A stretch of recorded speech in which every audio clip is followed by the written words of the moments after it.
सभी विद्यार्थियों का इस वीडियो में मैं सुरेश कुमार मीणा स्वागत करता हूं।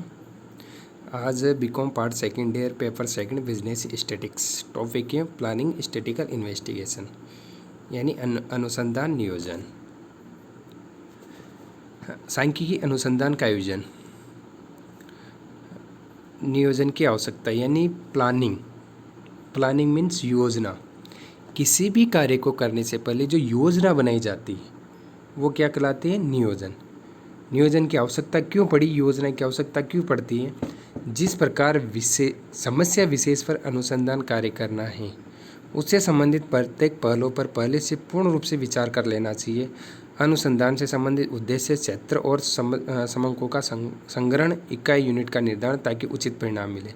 यानी नियोजन करने से पहले आपको उस अनुसंधान से संबंधित उद्देश्य क्या है, क्षेत्र क्या है, संग्रहण की क्या विधि होगी, मेथड क्या होगी, यूनिट का निर्धारण किस प्रकार किया जाए, ये अपन को प्लानिंग करने से पहले फिक्स कर लेना चाहिए।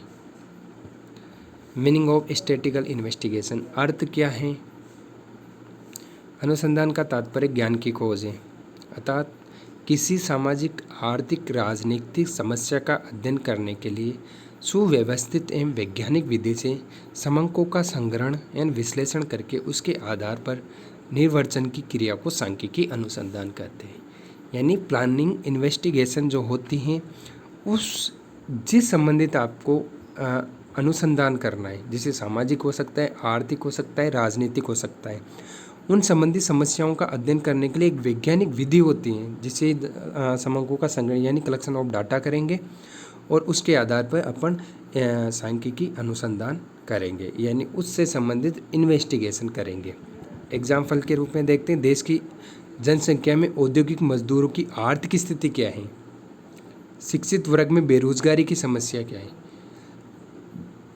तो सबसे पहले अपन को देश की जनसंख्या में औद्योगिक मजदूर की आर्थिक स्थिति देखने के लिए पहले जनसंख्या देखेंगे, उसके आधार पर उनकी गरीबी स्थिति को देखेंगे। शिक्षित वर्ग में बेरोजगारी, तो पहले कितने जनसंख्या उसमें कितने शिक्षित हैं और कितने बेरोजगार हैं, फिर जितने बेरोजगार हैं उस समस्या का अध्ययन करेंगे और उचित निष्कर्ष निकालेंगे। सांख्यिकी अनुसंधान के प्रमुख चरण, main stage of statistical enquiring. First है अनुसंधान का आयोजन।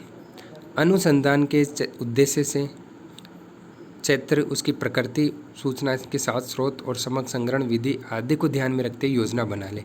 सबसे पहले जिस अनुसंधान से संबंधित आपको प्लानिंग करनी है, योजना बनानी, उसके क्षेत्र, उद्देश्य और संग्रहण की विधि आदि को ध्यान करके एक योजना बना लेनी चाहिए। किसी भी अनुसंधान से संबंधित कोई भी कार्य तो सबसे पहले योजना बनानी चाहिए। उसके बाद समंकों का संग्रहण यानी कलेक्शन ऑफ डाटा, यानी कि आयोजन करने के बाद योग्य शोध और सर्वेक्षण की नियुक्ति की जाएगी, कौन सी रीति से डाटा कलेक्ट किया जाए। संग्रहित समंकों का संपादन, यानी जो डाटा कलेक्ट किए हैं आपने उनमें कोई छंटनी करनी है, कोई शुद्धता करनी है या कोई संक्षिप्त विवरण करना है तो उसको अपन शुद्ध करेंगे। संग्रहण के पश्चात परिशुद्धता को ध्यान में रखते समंकों में छंटनी करते हुए समंकों का संक्षिप्तीकरण करेंगे, यानी डाटा को शॉर्ट में रखेंगे, ज़्यादा विस्तार रूप नहीं लिखेंगे। समंकों का वर्गीकरण एंड सारणीयन, classification and tabulation of data, यानी कि डाटा कलेक्शन होने के बाद, एडिटिंग होने के बाद अपन उस डाटा को विभिन्न सारणियों में विभाजित कर देंगे और टेबल में विभाजित कर देंगे। प्रस्तुतिकरण, जब टेबल में विभाजित हो जाएगा डाटा उसके बाद यानी वर्गीकरण और सारणीयन के बाद समंकों का माध्यों, चित्रों, रेखा चित्रों द्वारा प्रदर्शित किया जाएगा। यानी जब प्रेजेंट करेंगे डाटा को तो रेखा चित्रों के द्वारा, चित्रों के द्वारा और माध्यों के द्वारा प्रस्तुत किया जाएगा। समंकों का विश्लेषण, एनालिसिस ऑफ डाटा, जब प्रस्तुत करेंगे तो उनमें विश्लेषण करेंगे, यानी जो डाटा अपने पास आ जाएंगे उनको सारणीयन के बाद विभिन्न सांख्यिकी विधियों द्वारा जो अलग अलग मेथड हैं, स्टैटिस्टिक्स की मेथड हैं, उनके आधार पर उनका विश्लेषण करेंगे, एनालिसिस करेंगे। ये कार्य वरिष्ठ सदस्यों द्वारा किया जाता है। इसमें गणितीय माध्यों का प्रयोग भी किया जाता है, जैसे अपकिरणीय सहसंबंध यानी कोरिलेशन है और डिस्पर्सन है। ये चीज़ें जो स्टैटिस्टिक्स की मेथड हैं उनके आधार पे अपन एनालिसिस करेंगे। और निर्वेचन प्रतिवेदन लिखना, ये अनुसंधान का अंतिम चरण होता है। जब आपके एनालिसिस कर देंगे तो आपको फाइनल रिपोर्ट देनी है अनुसंधान से संबंधित, आपने क्या डाटा इकट्ठे किए, क्या निष्कर्ष निकला। तो अनुसंधान के संबंध में समस्त सूचनाओं के आधार पर सही निष्कर्ष निकालना आवश्यक है। प्रतिवेदन में सरल और स्पष्ट भाषा लिखनी होती है। जो आपको रिपोर्ट देनी है, प्रतिवेदन रिपोर्ट देनी है, उसमें आपको भाषा स्पष्ट और शुद्ध भाषा लिखी जानी चाहिए, क्योंकि सामने वाले को अच्छी तरह समझ आ सके। सांख्यिकी अनुसंधान की योजना, समंक अनुसंधान की आधारशिला है। जो डेटा है वही इन्वेस्टिगेशन का नींव मानी जाती है। अगर डेटा सही होंगे तो जो अनुसंधान से, इन्वेस्टिगेशन से जो निष्कर्ष निकालेंगे वो फैक्ट होंगे, सही होंगे। अतः समंक का संकलन करते हुए एक योजना बना लें, अन्यथा समय का श्रम, धन का अपव्यय होगा और निष्कर्ष असत्य होंगे। अतः योजना में निम्नलिखित कार्य पर विचार करना होगा। आपको जो डेटा लेना है वो सही लेना है, नहीं तो अगर आप गलत डेटा ले लोगे, समय और श्रम और धन का अपव्यय होगा, फालतू होगा, धन खर्च होगा, समय टाइम वेस्ट होगा और आपकी परिश्रम भी लगेगा, आपकी मेहनत लगेगी। इसलिए पहले से आपको विचार कर लेना चाहिए। क्या क्या विचार करना चाहिए देखते हैं। समस्या की परिभाषा, सबसे पहले तो आपको समस्या देखनी चाहिए कि समस्या क्या है। सर्वप्रथम ये जान लेना चाहिए कि आवश्यक है कि समस्या क्या है, वास्तविक स्वरूप क्या है उसका, उसकी प्रकृति क्या है। जैसे यदि किसी साक्षरों के संबंध में समंक एकत्रित करने हैं तो निश्चित करना हो कि साक्षर किसको माने, पढ़ना लिखना आता है उसको माने या अलग स्तर ले। तो सबसे पहले अपन को समस्या जैसे अपन किसी इन्वेस्टिगेशन अपन देखते हैं, किस व्यक्ति को साक्षर माने, इसमें अपन को इन्वेस्टिगेशन करनी है, यानी कि अनुसंधान करना है।